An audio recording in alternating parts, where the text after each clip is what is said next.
بعض من وزير الحلو هنجربها ونشوف هي فعلا هتستاهل ولا لا. والحجم انتوا شايفينه عامل ازاي من قبل ما افتحها.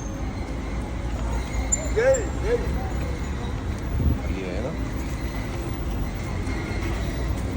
دي بمبوزه صوص البيستاشيو.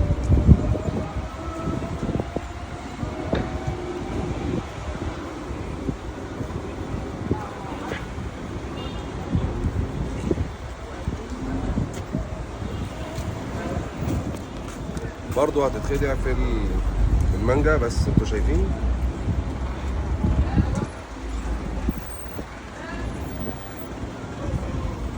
قرع عسل يا وزير الحلو. ده قرع عسل طعمه باين قوي. دي مش مانجا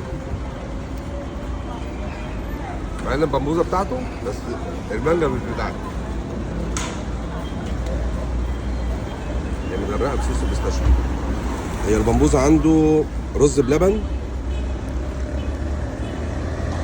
وقطع المانجا. المفروض ان ده، انا مش عارف ده كريم شانتيه ولا ايه، بس صوص البيستاشيو عليها. غير البمبوزه بتاع بلبن.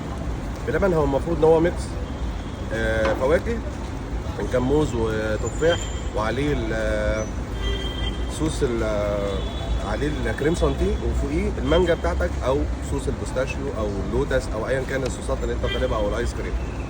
في فرق شاسع بين دي ودي.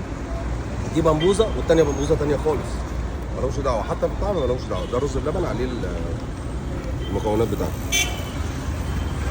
دي ب 60 جنيه. احنا هنقفلها دلوقتي عشان انا مش قادر اكلت كميه بمبوزه النهارده تبقى مبازني طول العمر. زي ما انتم شفتوا احنا جربنا مع بعض البمبوزه من وزير الحلو ومن بلبن.